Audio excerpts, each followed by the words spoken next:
ketika menyiram wajah maka sampai ke bawah sini. Harus sampai ke bawah, Ibu. Nah ini harus sampai ke bawah semuanya. Pokoknya lewat dari batas tumbuh normalnya jenggot. Nih. Nah, kan janggut ada di situ tuh. Dua ruas jari itu tumbuh janggut, lewat dari situ tuh, itu batas wajah dengan halak nanti namanya. Oke. Jadi beko ketika wudu kasadonya kok harus basah. Harus basah dengan air wudu kita. Harus basah. Nah, makanya caranya supaya basah sadonya, mau praktek beberapa cara. Pertama, kalau awak pakai dua tangan, pakai keran, ambil airnya dua tangan, kan menggenang air di tangan awak tuh. Awak siraman ke wajah awak, mulai dari atas sampai ke bawah. Kalau cuma tarik ke bawah, tentu sampai ke siku barunya. Sampai ke sini. Maka kemudian kejar ke kiri dan ke kanan, diratakan, jangan di lapihan tangannya. Kalau di lapihan tangannya, maka air ini sudah jadi mustakmal dia. Jadi diratakan langsung. Tarik ke bawah, ratakan ke kiri dan ke kanan. Kemudian jempol langsung ke bawah mengejar dua ruas jari tadi. Telunjuk dan jari tengah membersihkan rongga mata, pangkal hidung sampai ke bawah. Rongga mata diberasihan, pangkal hidung sampai ke bawah. Kalau yang dalam hidung kan sunnah sebelumnya itu. Kita ngambil yang rukun aja dulu. Nih dibersihkan semua. Terus tarik ke bawah, yang pakai jenggot ditarik jenggotnya. Nah, tarik dari depan, kemudian di sela-sela dari belakang. Taklilul lihyah namanya. Di sela-sela jenggotnya yang pakai jenggot. Di situ ada sunnahnya. Nah, di situ itu semuanya wajah. Semuanya harus basah oleh air wudhu kita. Oke Bapak Ibu, itu yang pertama. Kalau pakai ciek tangan Pak Ustaz, dah ambil airnya pakai ciek tangan, apa pakai gayung. Dah siraman, dah rata lah. Prinsip wudhu itu rata, rata semuanya. Bukan banyaknya air yang dituntut, tapi ratanya air wudhu. Tapi tetap prinsip ghusalahnya harus terpenuhi. Nah, asalkan dia sudah mengalir, lalu kemudian diratakan lagi, itu sudah oke insyaallah. Nah, selesai untuk wajah. Oke, Bapak Ibu boleh dipotong kalau ragu nanti. Selesai wajah, wa aydiyakum ilal marafiq. Tangan sampai ke siku. Lihat bahasanya, indah sekali Bapak Ibu. Tangan sampai ke siku. Yadun itu mulai dari asabi' jari-jari sampai ke katif. Nih. Pangkalangan. Iko tangan. Tapi Allah gunakan, Allah batasi nanti.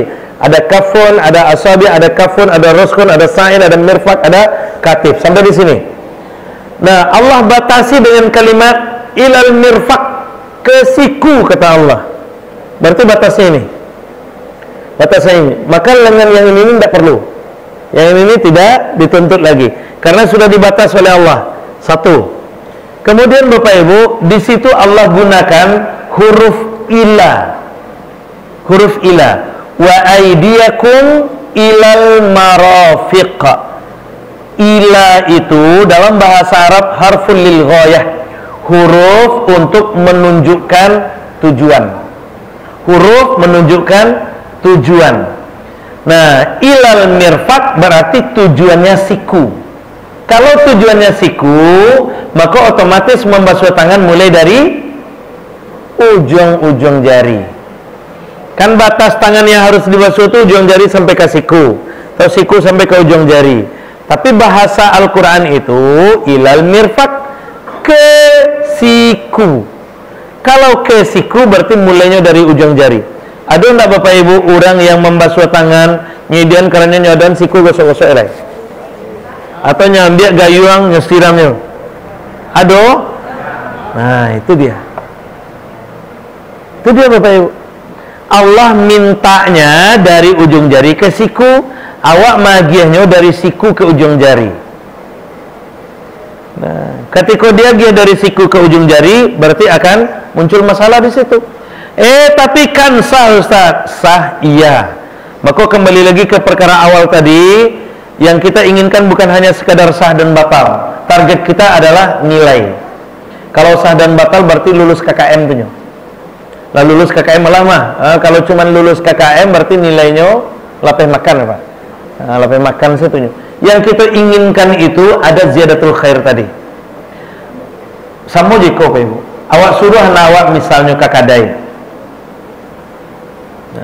Nah, balian nama sampo kakadai itulah. Sampo apa? Sampo clear eye school. Kini clear tak boleh apa? Clear boleh tak Pak Ibu? Tak boleh nak. Tak boleh kok karena ya pakai selendang Palestina aku mah. Clear itu produk Yahudi, haram ketemui.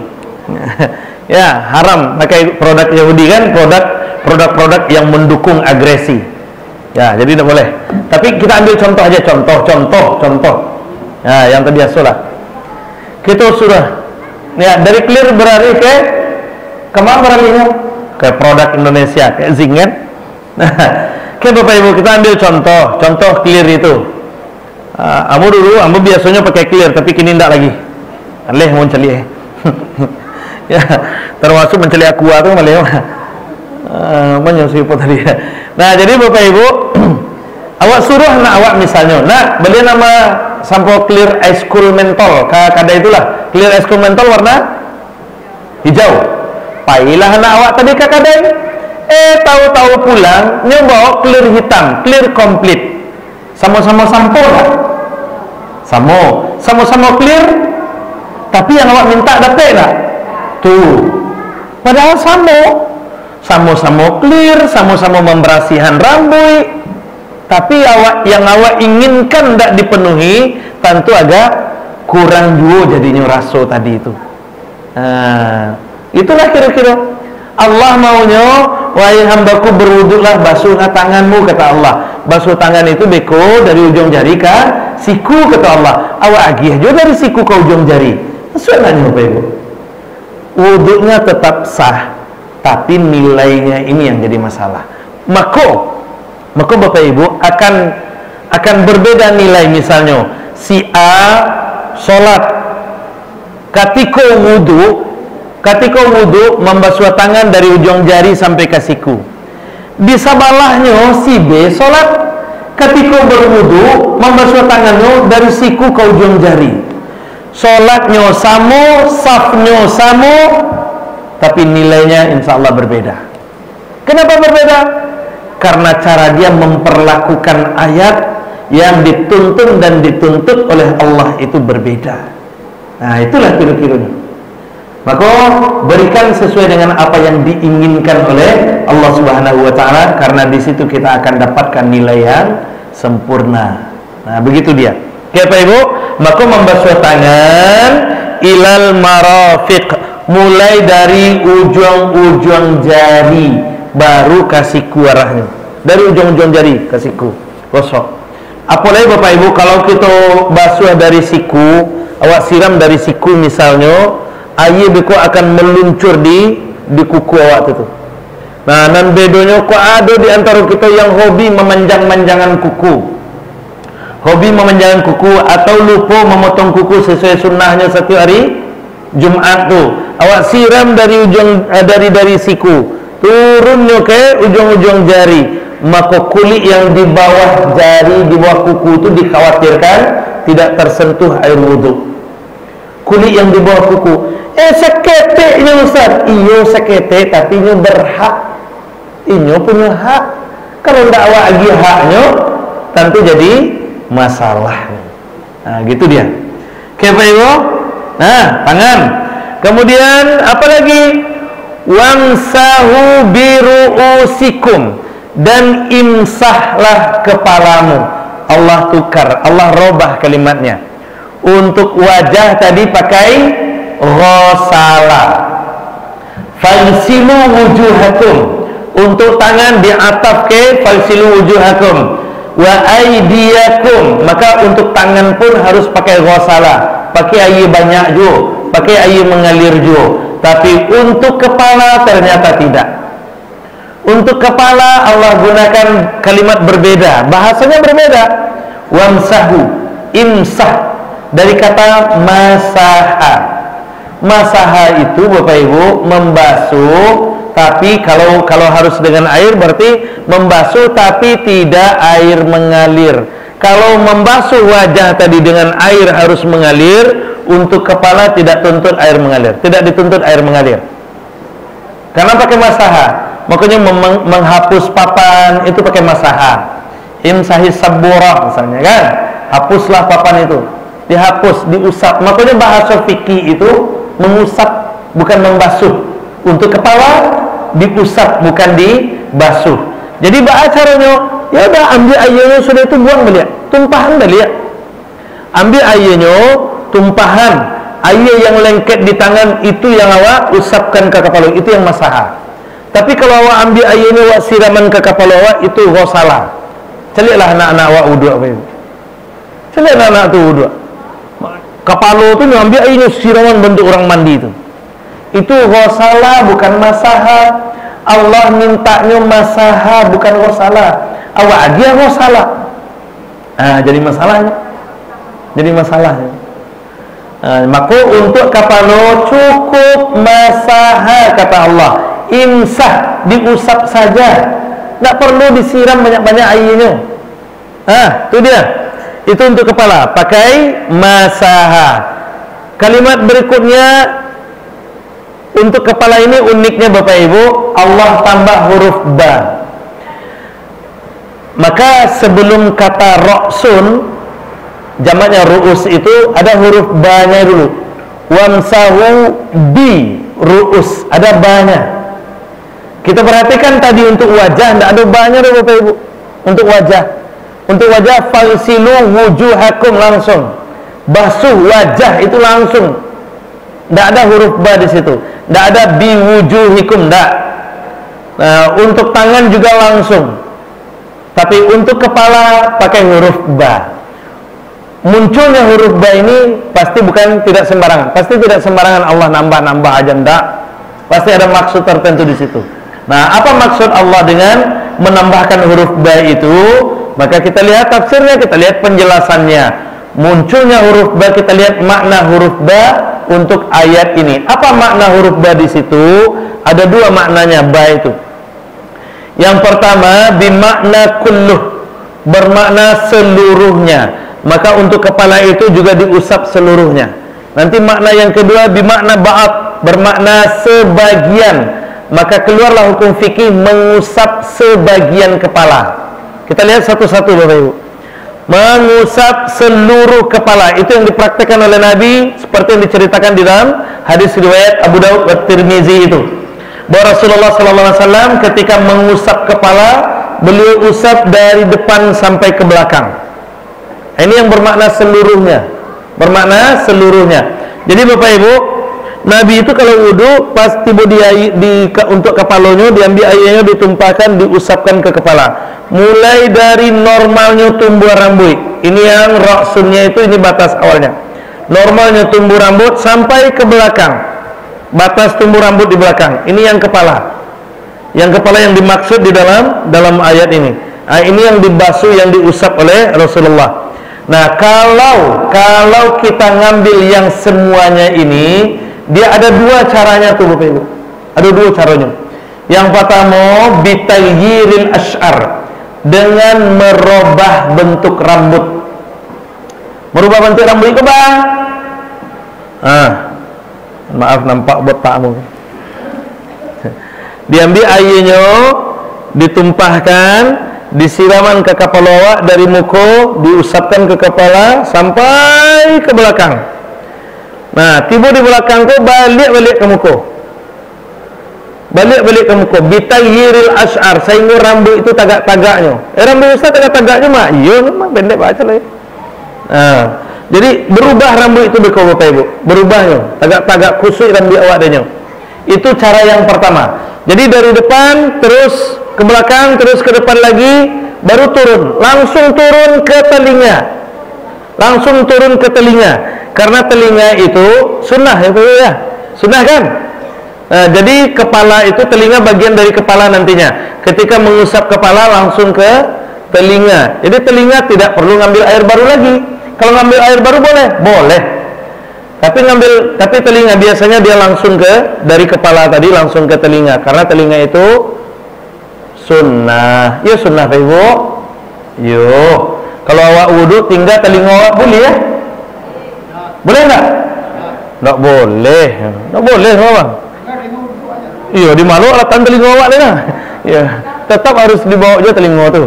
Nah, jangan tinggal-tinggalan. Ya. Ya, tapi kalau lupa mengusapnya boleh. Ya, lupa mengusapnya boleh. Oke, itu cara yang pertama ya, Bapak Ibu. Dari depan ke belakang, dari belakang tarik ke depan, terus turun ke telinga. Telunjuk membersihkan rongga telinga bagian dalam, jempol mengusap daun telinga bagian belakang. Selesai. Selesai telinganya. Nah, itu cara yang pertama. Oh, kalau bantu itu tuh caranya tuh rusak rambut kami. Kami baru bleaching, Ustaz.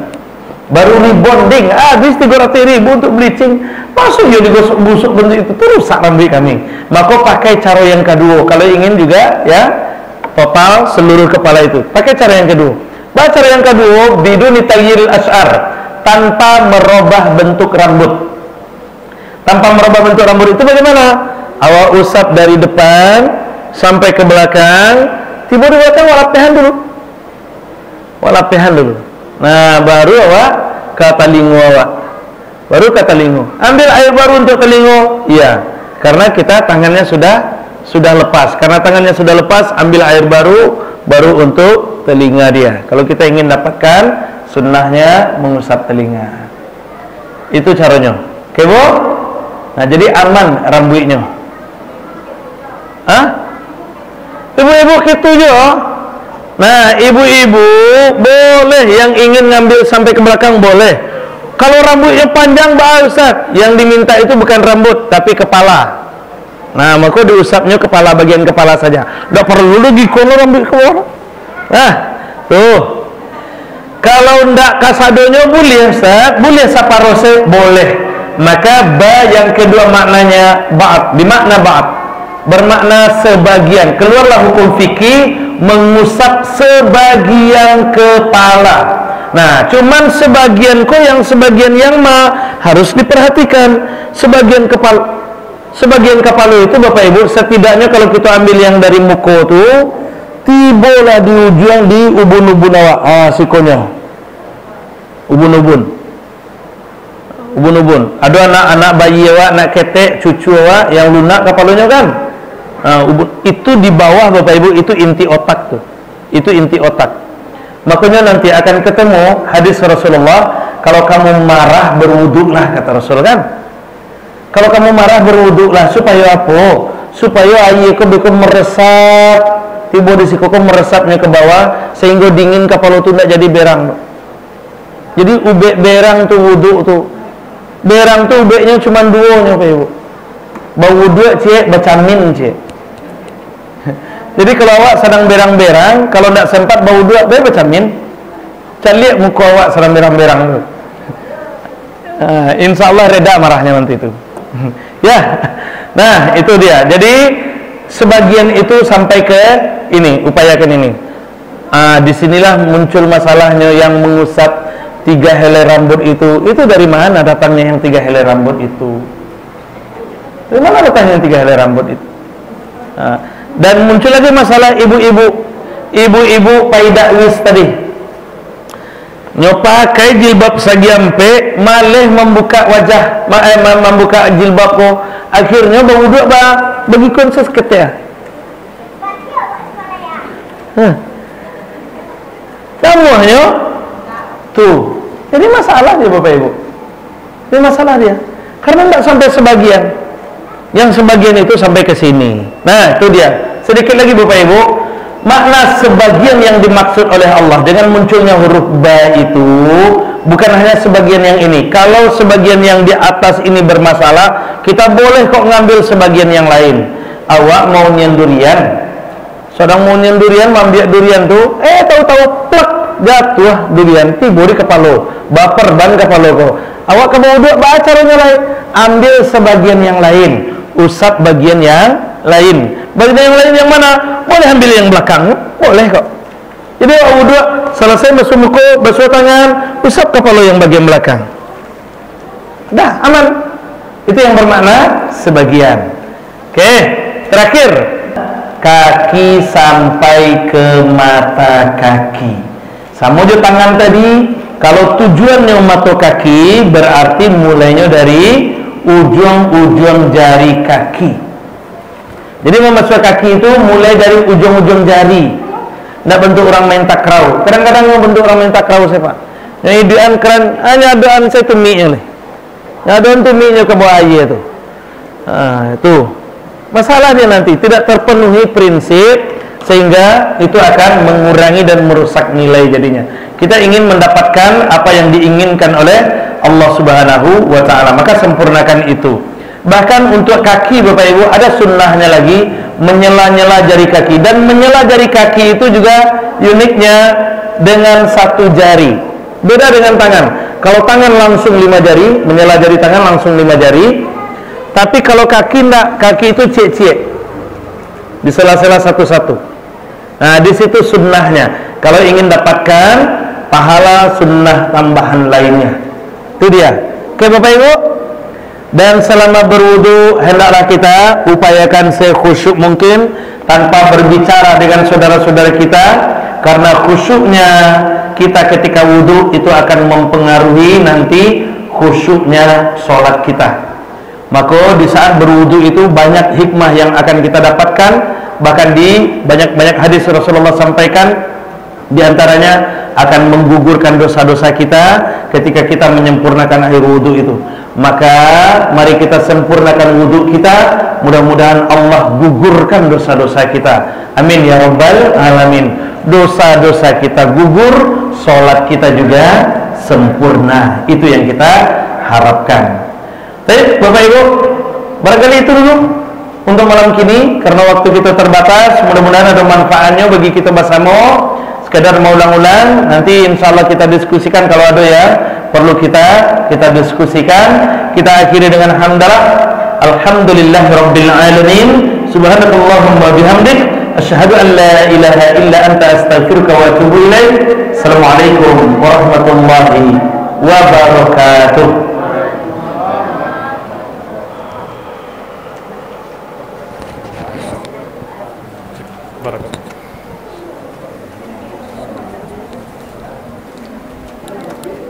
Yeah.